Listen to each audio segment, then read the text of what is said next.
His lips were on mine before I could think, before I could breathe, before I could remember all the reasons why this was impossible. A 48-year-old single mother with stretch marks and a cafe that was drowning in debt had no business kissing a 32-year-old Korean man with a neck tattoo that disappeared beneath his crisp white collar and eyes that looked at me like I was something precious, something worth crossing an ocean for, worth risking everything for.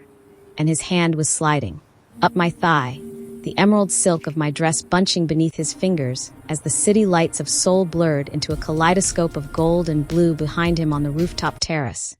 And I was drowning in the scent of his cologne mixed with the night jasmine that climbed the walls around us, drowning in the taste of expensive whiskey on his tongue and something else, something dangerous and addictive that I couldn't name, but knew I'd been craving since the moment he walked into my life 3 months ago on that rain-soaked afternoon when everything changed. And if something in you stirred when his lips found mine, if your breath snagged the way mine did on that rooftop, caught between the jasmine-heavy air and the warmth of a man I should have run from, then stay with me. If you felt that tremor in your chest when his fingers brushed the silk on my thigh, don't forget to subscribe, like and share this story so you never miss a heartbeat of what came after that night when Seoul glowed beneath us, and everything I thought I knew began to slip away. And tell me, where are you listening from? A quiet room with the curtains drawn? A cafe where the hum of strangers blends into your thoughts? Or somewhere beneath a sky threaded with rain? The way it was the day he walked into my life and turned the world on its axis? Let me know in the comments so I can see all the places this story has reached, all the hearts it has brushed against on its way toward whatever waited for us next. Thank you for standing with me at the edge of the moment everything changed. Don't leave now. From here, the ground only gets shakier, the choices sharper, the desire deeper. And once you follow me into what comes next, there is no gentle way back. Victoria, he whispered against my mouth, my name accented and beautiful in his voice, and his other hand cupped my face with a tenderness that made my chest ache, because no one had touched me like this in 5 years. Not since Marcus left me with a 3-year-old daughter and a mountain of debt and a heart that had calcified into something hard and safe and utterly alone. Tell me you want this, tell me you want me, because if you don't stop me now, I'm never letting you go. And God help me, I couldn't stop him. Couldn't stop myself from pulling him closer as my legs wrapped around his waist and his mouth moved to my neck, to the hollow of my throat where my pulse hammered against his lips. Couldn't stop the moan that escaped me as his teeth grazed my collarbone and his hand slipped higher beneath that emerald dress I'd bought just for tonight, for this impossible date with this impossible man who looked at me in my borrowed heels and saw not a struggling business owner with crow's feet and responsibilities, but a woman worth pursuing, worth fighting for, worth staying for. Except I knew, God, I knew deep in the scarred tissue of my heart that men like Kongmin didn't stay, that fairy tales didn't happen to women like me, that this moment on this rooftop with the Seoul skyline spread out before us like a promise was temporary, fleeting, doomed to end in exactly the kind of heartbreak I'd sworn I'd never survive again. But 3 months ago, I didn't know any of that. 3 months ago, I was just trying to keep my head above water, trying to figure out how to pay the rent on the small art cafe I'd opened in Itaewon 2 years after fleeing to Seoul with my daughter Lily and a suitcase full of broken dreams. Trying to navigate a city where I didn't speak the language and didn't understand the customs and was just another foreign woman trying to make something of herself in a country that didn't know her anything. The cafe, Victoria's Haven, I'd called it in a moment of optimism I barely remembered now, was supposed to be my fresh start, my way of building something that couldn't be taken from me. A space where expats and locals could come together over good coffee and local art, and the kind of community I'd always craved but never found. I'd poured everything into it, my savings, my energy, my hope that maybe I could be someone other than Marcus's abandoned wife, that maybe I could show Lily that we didn't need anyone else, that we could build our own happiness from scratch. But by that rainy afternoon in September, the cafe was failing, slowly but surely bleeding out as new developments swallowed the neighborhood block by block, as rents climbed and foot traffic disappeared, and the corporate coffee chains moved in with their aggressive pricing and their shiny facades that made my cozy little space look shabby and desperate by comparison. I'd been sitting at the counter going over the books for the 3rd time that week, trying to figure out how to make numbers that didn't add up somehow transform into salvation, when the rain started. Not the gentle drizzle Seoul was known for, but a torrential downpour that sent people running for cover and turned the streets into rivers within minutes. He came through my door like a storm himself, all lean muscle and expensive clothes soaked through, his white button-down shirt clinging to his chest, and his black hair dripping water onto my floor as he shook himself off like some kind of beautiful predator seeking shelter. And when he looked up and met my eyes, I felt something shift in my chest. Some tectonic plate I'd thought was permanently settled suddenly grinding into motion. "I'm sorry," he said in accented English, his voice deep and rough. "May I wait here until the rain stops?" And I should have just nodded and gone back to my depressing spreadsheets, but instead I heard myself saying, "Let me get you a towel." And then I was moving around the counter and handing him one of the cafe towels I kept for spills. And his fingers brushed mine as he took it, and I felt that touch like electricity, like a warning I was too stupid or too lonely to heed.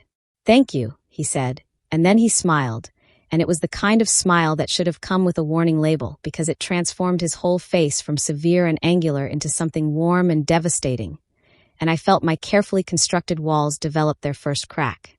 "I'm Kong Min," he added, extending his hand with a slight bow that reminded me I was in his country now, that I was the foreigner here, and I took his hand, bigger than mine, calloused in a way that surprised me given how expensive his clothes looked, and said Victoria Pollard, and felt ridiculous for using my full name like this was a job interview instead of just a stranger seeking shelter from the rain. "Victoria," he repeated, testing the syllables, and the way he said it made me remember I had a name beyond Mom, and Pollard, and the American woman with the cafe. Made me remember I had been a person once, before Marcus, before Lily, before I'd packed up my life and moved it halfway across the world in search of something I couldn't even name. "This is your cafe?" he asked, looking around at the exposed brick walls I'd painted myself, at the rotating gallery of works by local artists, at the mismatched vintage furniture I'd collected from markets and thrift stores. And I felt suddenly defensive of my little space with its worn edges and its empty tables and its air of genteel desperation. "Yes," I said, lifting my chin. "I opened it 2 years ago. It's a space for art and community for—" And I stopped because I was rambling, because he was looking at me with an intensity that made me forget what I was saying, made me acutely aware that I was wearing my ratty jeans and an old cardigan with a hole in the elbow, and that I hadn't bothered with makeup, because who was going to see me besides my regulars and the delivery drivers? "It's a cafe," I finished lamely, and he smiled again, softer this time, and said, "It's beautiful. It feels like someone's home, like it has a heart," and something in my chest clenched because that was exactly what I'd been trying to create, and no one had ever put it into words before. The rain didn't stop for 2 hours, and in that time Kong Min ordered an Americano and sat at the window counter watching the storm. And I went back to my books but found myself stealing glances at him, at the way he held his cup with both hands, at the tattoo on his neck that I could just barely see above his collar. Korean characters that I couldn't read, but that looked beautiful and dangerous in equal measure. "What do you do?" I finally asked, breaking the comfortable silence that had settled between us, and he turned to look at me with those dark eyes that seemed to see right through my careful defenses. "I restore things," he said, setting down his cup. "Old buildings, historical sites, anything that's been damaged or forgotten. I bring it back to life." And the way he said it, with such quiet passion, made me think he was talking about more than just buildings, made me wonder what he'd restored in his own life, what scars he carried beneath that expensive shirt and that beautiful face. "I'm in Itaewon for a project," he continued. "The old temple on the hill. It's been damaged by neglect and weather, and the city has finally allocated funds to restore it before they tear down the neighborhood around it for redevelopment." "Redevelopment," I repeated, and the word tasted bitter because I knew what it meant. My landlord had already warned me that my lease might not be renewed, that the building was being sold to developers who wanted to put in luxury apartments and chain stores and all the soulless commerce that was slowly strangling the character out of this neighborhood I'd come to love. "That's what's killing this place," I said, gesturing to my empty cafe. "The community is being pushed out, the artists, the small businesses, everyone who made this area special. We're all just collateral damage to someone else's profit margin." Kong Min's expression darkened, and he stood and walked over to the counter where I was sitting. And suddenly he was close enough that I could smell the rain on him mixed with something else, something cedar and warm that made my head spin.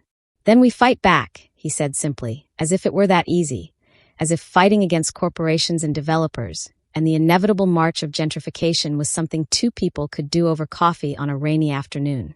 The temple restoration is just the beginning. There's a whole coalition forming to designate this area as a cultural preservation zone, to protect the buildings and businesses that have historical and community value.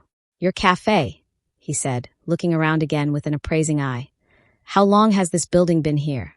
Since the 1960s, I said, remembering what my landlord had told me when I signed the lease. It used to be a tea house. Before that it was a bookstore. It's been a gathering place for artists and writers for decades. And as I said it, I felt a spark of something I hadn't felt in months. Hope, maybe, or just the stubborn refusal to go down without a fight that had gotten me through my divorce and my move to Seoul and every hard thing I'd faced in the past 5 years. Then it has value, Kong Min said, and he pulled out his phone and started typing something. And then he looked at me with an expression I couldn't quite read and said, I have a friend who works in cultural preservation. Let me send her your information. There might be grants available, historical designation possibilities, ways to protect this place from the developers. And I should have been skeptical, should have asked why this stranger was suddenly so invested in helping me. But instead I found myself giving him my contact information and feeling something warm unfurl in my chest when he smiled and said, I'll be working on the temple for the next 6 months. I'll stop by for coffee when I can, if that's okay with you. It's more than okay, I said, and meant it.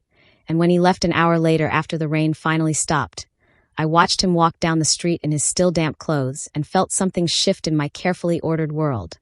Some small crack in the armor I'd built around my heart that I told myself was nothing, meant nothing, would amount to nothing because men like Kong Min didn't fall for women like me. Single mothers pushing 50 with failed marriages and struggling businesses and stretch.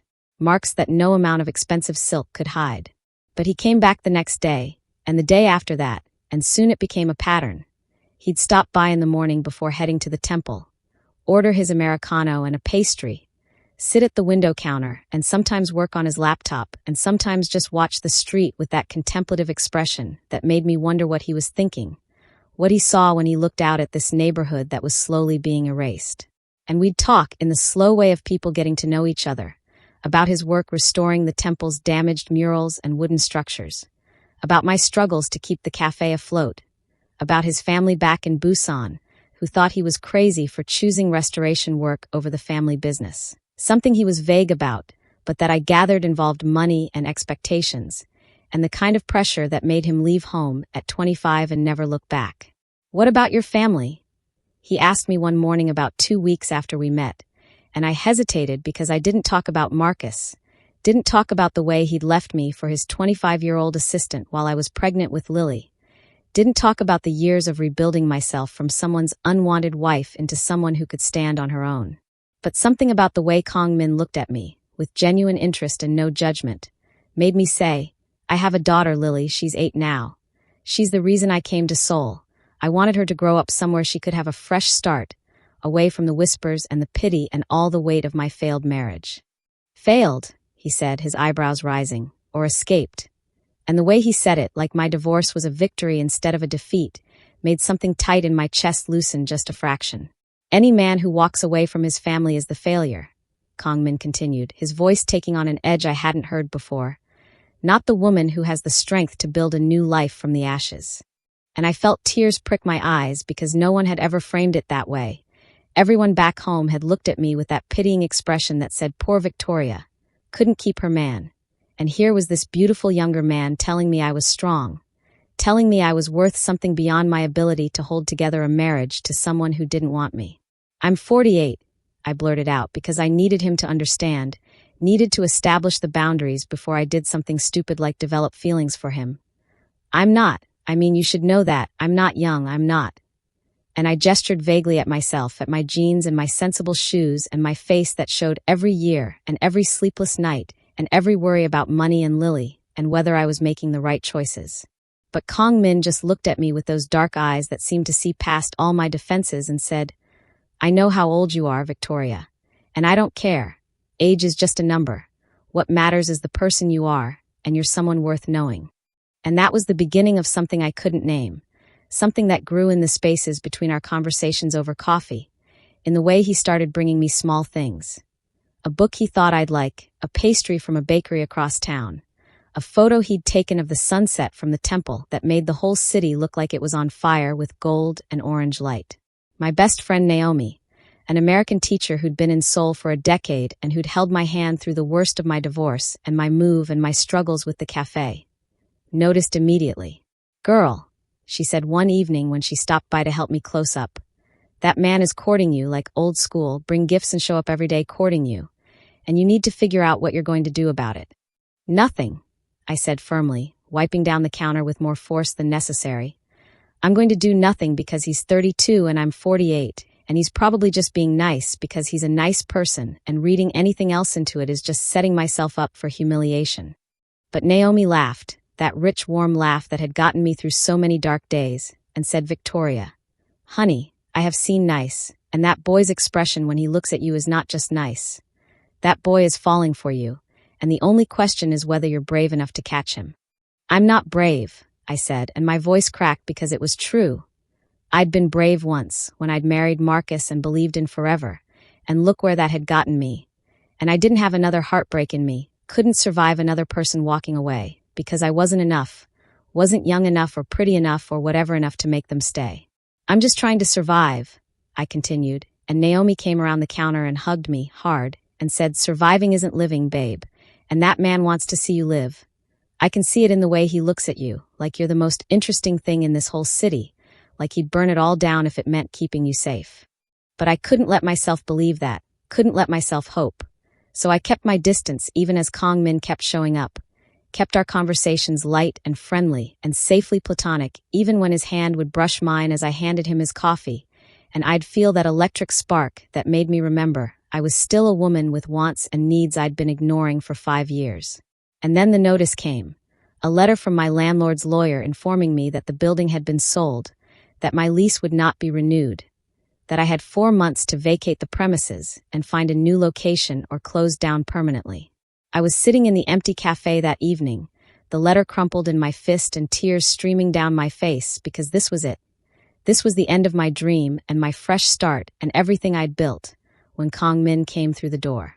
He took one look at me and crossed the room in 3 strides and pulled me into his arms without asking, without hesitation, and I collapsed against his chest and sobbed like I hadn't let myself cry since Marcus left. Sobbed for my cafe and my failed marriage, and the crushing weight of trying to be strong all the time when I was so tired, so damn tired of fighting alone. "Tell me," he said quietly, his hand stroking my hair, and I pulled back and showed him the letter, watched his expression darken as he read it. "This is illegal," he said, his voice tight with anger.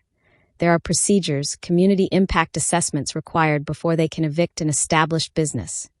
They're trying to bully you into leaving before the Preservation Coalition can get organized."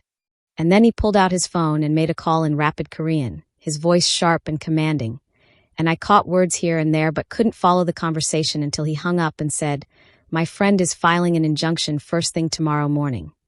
This will buy us time to fight back, to get your cafe designated as culturally significant." "Why are you doing this?" I asked, my voice still thick with tears. "Why do you care so much about my cafe, about me?" And he looked at me then with an expression that made my breath catch, made my heart stutter in my chest, and he said quietly, "Because you're not just your cafe, Victoria, you're you. You're strong and beautiful, and you've built something meaningful in this city, and I." And he stopped, seeming to struggle with the words, and then he said very quietly, "I care about you more than I should, more than is probably wise, but I can't seem to stop myself from wanting to be near you, from wanting to make things better for you. And I should have stepped back, should have put distance between us, but instead I found myself reaching up and touching his face, feeling the slight scratch of stubble against my palm. And he turned his head and kissed my palm, soft and deliberate, and said, "Tell me I'm not imagining this. Tell me you feel it too." And God help me, I did feel it, this pull between us that had been growing stronger with every coffee and every conversation and every small kindness he'd shown me. But I was terrified, absolutely terrified of what would happen if I let myself fall. "I'm scared," I whispered, and he nodded and said, "I know, I'm scared too. This isn't supposed to happen. You're not supposed to walk into my life and make me question everything I thought I wanted. But here we are."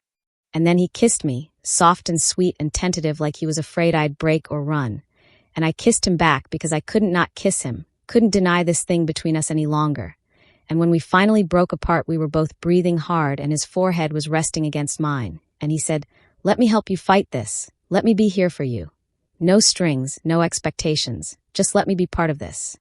And I said yes, because I was too tired and too scared and too desperate to say no. And that was how we became a team. How Kong Min became a fixture in my cafe, not just in the mornings, but in the evenings too, helping me organize the community meetings where we rallied local business owners and artists and residents to fight the development, helping me fill out the endless paperwork for historical designation, staying late into the night when I had to prep for the next day because I couldn't afford to hire more help. Lily met him about 3 weeks after that first kiss, and I'd been terrified of how she'd react to this man in my life.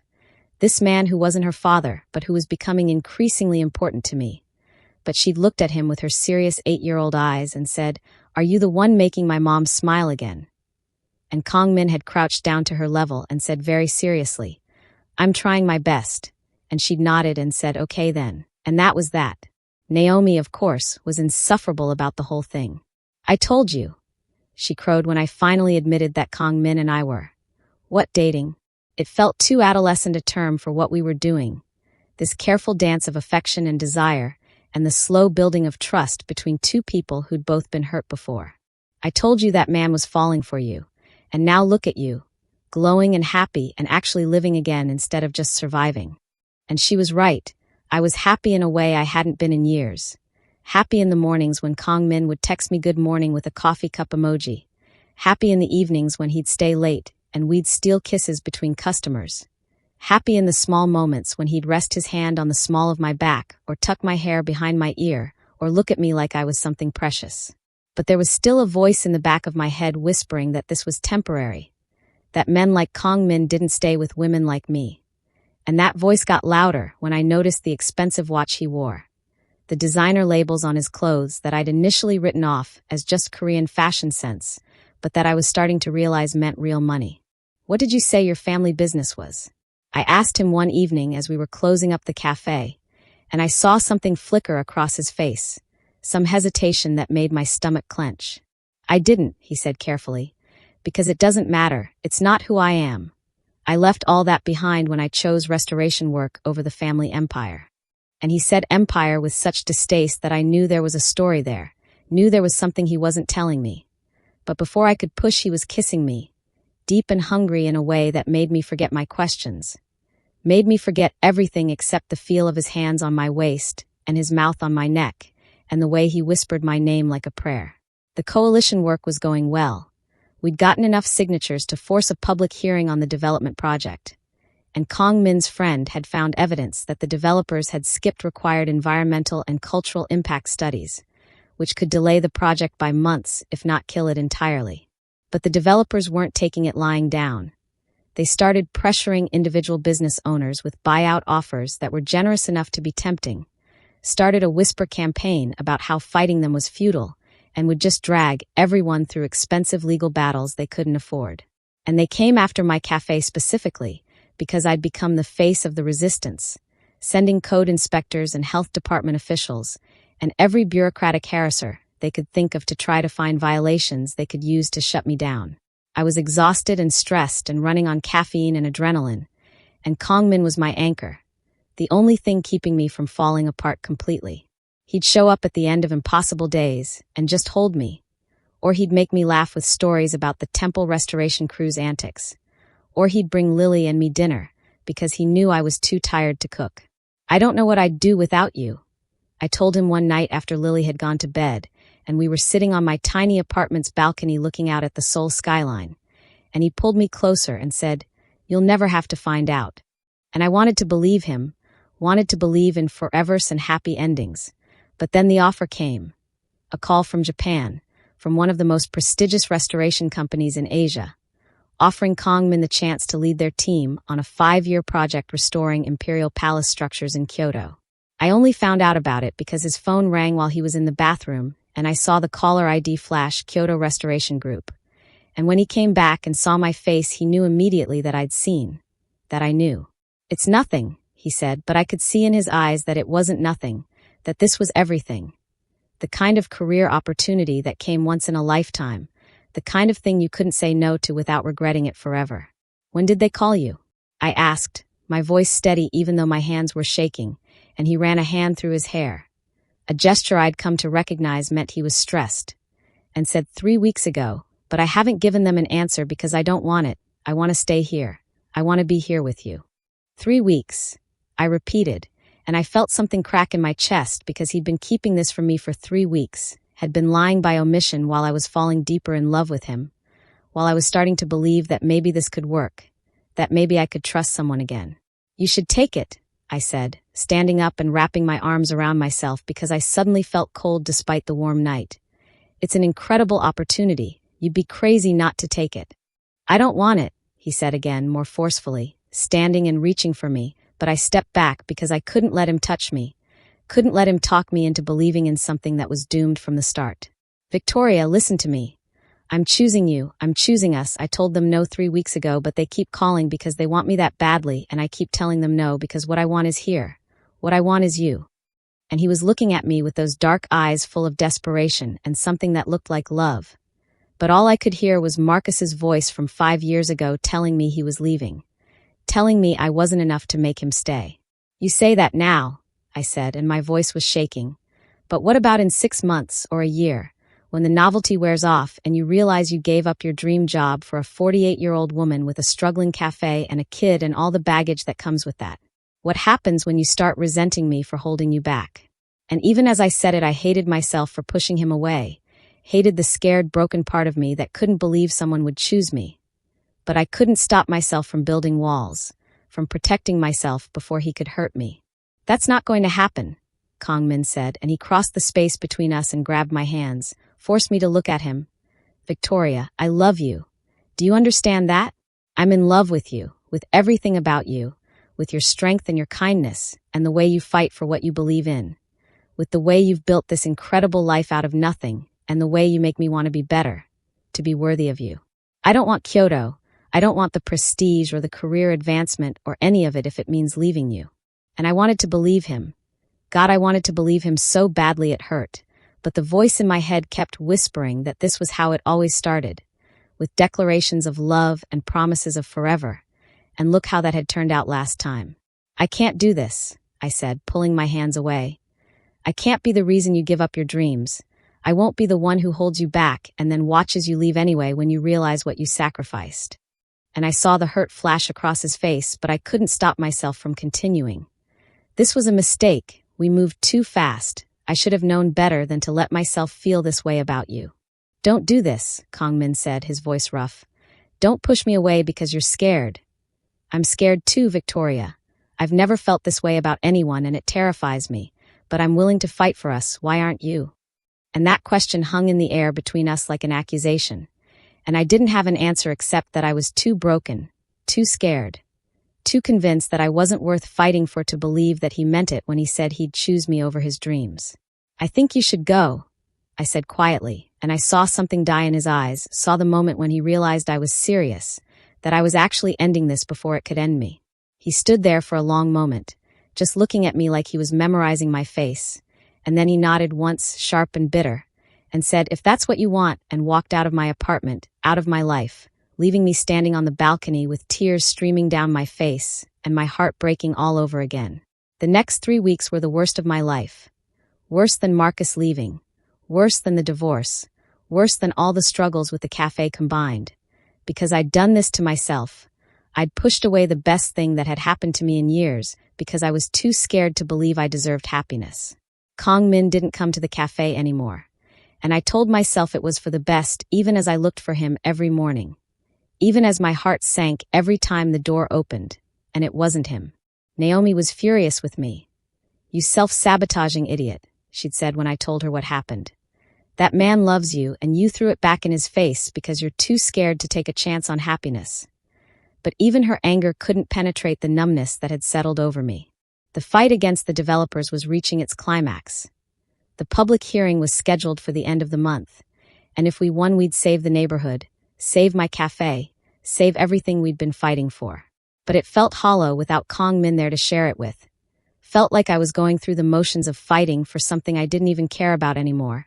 Because what was the point of saving my cafe if I'd destroyed the one relationship that had made me feel alive again? And then, 2 days before the hearing, Lily came down with a high fever. One of those sudden childhood illnesses that spikes out of nowhere and sends you racing to the emergency room at midnight because you're convinced your baby is dying even though the doctors assure you it's just a bad flu. I was sitting in the hospital waiting room, exhausted and terrified and completely alone, when Kongmin walked in. I looked up and there he was, still beautiful in his rumpled clothes and worried expression, and all I could say was, "How did you know?" "Naomi called me," he said, sitting down next to me but not touching me, maintaining that careful distance that broke my heart. "She said Lily was sick and you were here alone and I couldn't stay away. Even if you don't want me here, I needed to make sure you were okay." And his voice cracked on that last word, and I started crying again because he came. Even after I'd pushed him away, he came because he cared about me and about Lily, and because he was a better person than I deserved. "I'm sorry," I whispered, and he shook his head and said, You don't have to."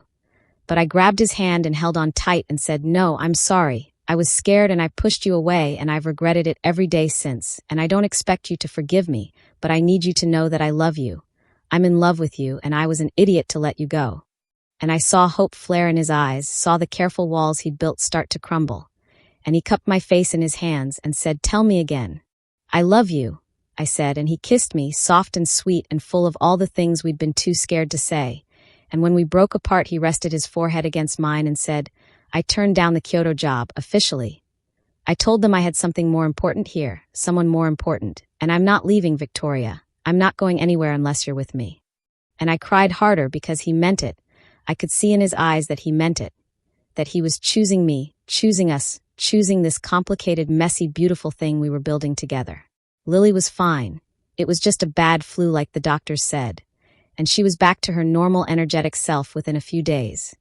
And the public hearing happened, and we won so completely that the developers withdrew their proposal, and our neighborhood was granted historical preservation status, and my cafe was safe. And through all of it, Kongmin was there, not just supporting me but standing beside me as an equal partner. And slowly, carefully, we rebuilt what I'd nearly destroyed, built it stronger this time on a foundation of honesty and trust, and the understanding that love meant choosing each other every day, even when it was scary, even when it was hard. Which brought me to tonight, to this rooftop terrace of one of Seoul's most exclusive restaurants where Kongmin had brought me for our official 6-month anniversary, where he'd presented me with a small velvet box that didn't contain an engagement ring, but something else. A simple silver band with 2 intertwined hearts. "It's a promise," he'd said as he slipped it onto my right hand. "A promise that I'm yours for as long as you'll have me. A promise that I'm not going anywhere. A promise that when you're ready, if you're ever ready, I want to spend my life with you." And I'd kissed him to avoid having to speak past the lump in my throat. Kissed him until we were both breathless and desperate.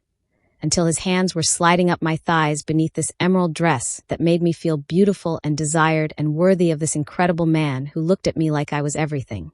"Take me home," I whispered against his mouth, and he groaned and said, "Your place or mine?" And I laughed because we'd been dancing around this for months, taking things slow physically because I'd wanted to be sure, wanted to be ready, wanted to believe that I deserved this before I let myself have it completely. "Yours," I said, because his apartment was closer, and because Lily was sleeping over at Naomi's, and because I couldn't wait another minute to feel his skin against mine. To let myself have this completely without fear or hesitation, or the voice in my head telling me I didn't deserve it. The taxi ride was torture, his hand high on my thigh beneath the emerald silk, his mouth on my neck whispering things in Korean that I didn't understand, but that made my whole body flush with heat.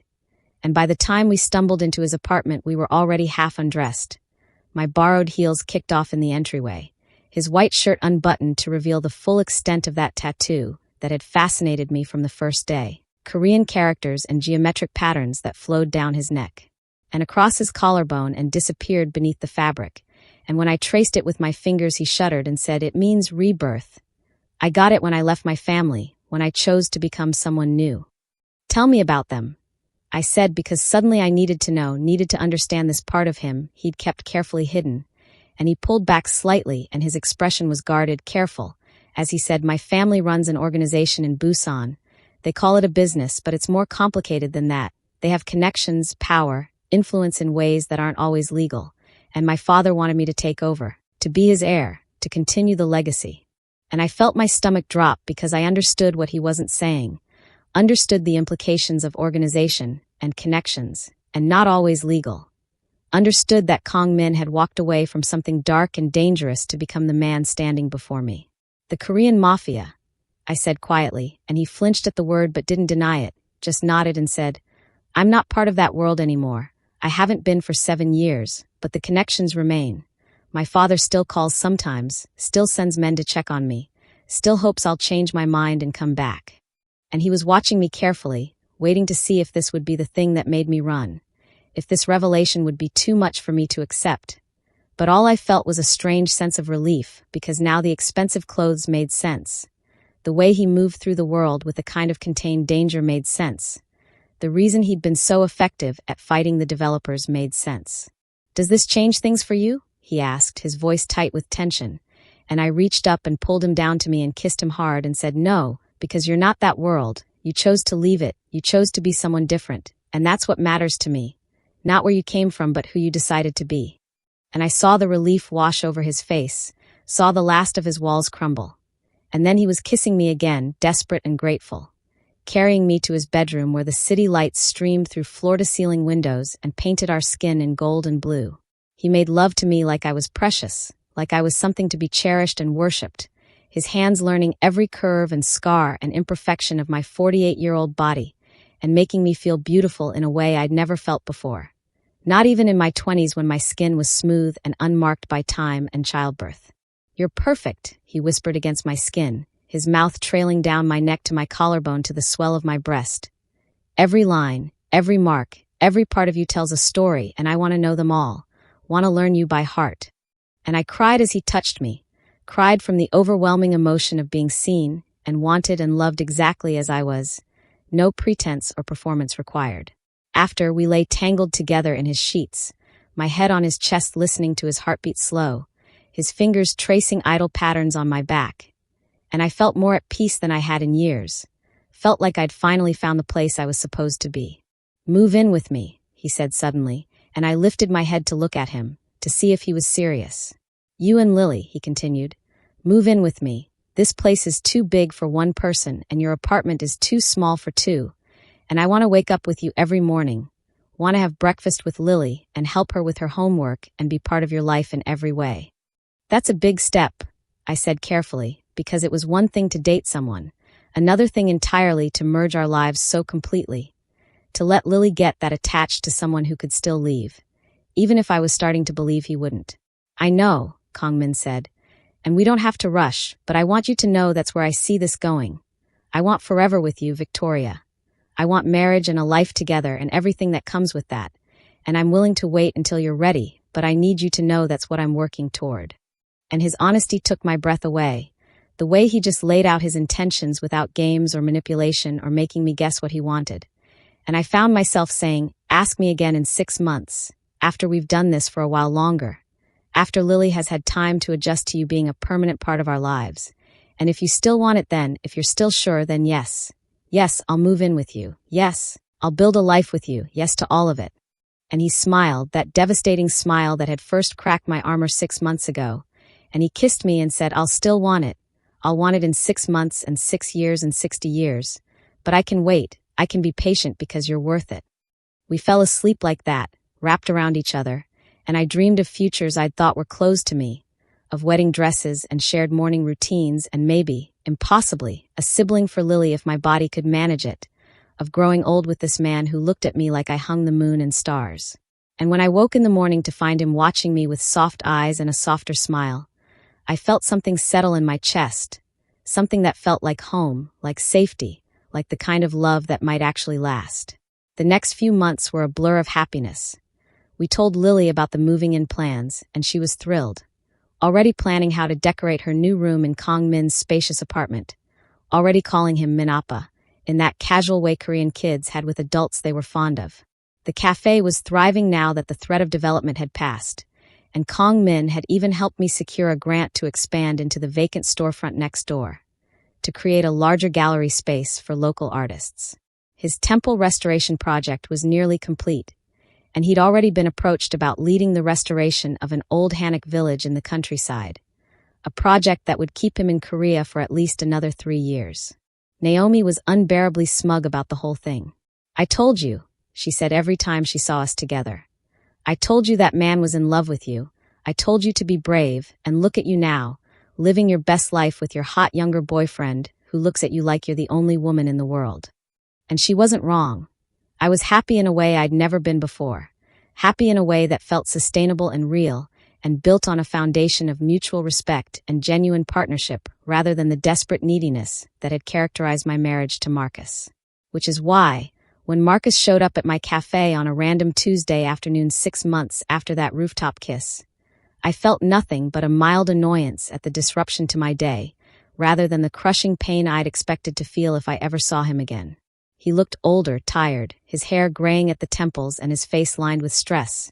And when he said, "Victoria, we need to talk," I almost laughed at the presumption that I owed him anything after 5 years of silence. "I'm busy," I said, not looking up from the espresso machine where I was training my new hire, a local college student who was studying art history and who reminded me of myself at that age, full of dreams and determination. "This is important," Marcus insisted, and something in his tone made me look up, made me really see him for the first time, and what I saw was desperation, the kind of cornered desperation that made my instincts scream danger. "Give me 5 minutes," I told my employee, and I led Marcus to the back office where we could talk privately, and the moment the door closed he said, "I need money, Victoria. I need $50,000 and I need it now." And I stared at him, at this man who'd left me with nothing but debt and a broken heart, who'd never paid a cent of child support despite the court order, who'd disappeared from Lily's life without a backward glance, and he had the audacity to come here asking me for money. "Get out," I said, my voice cold and steady.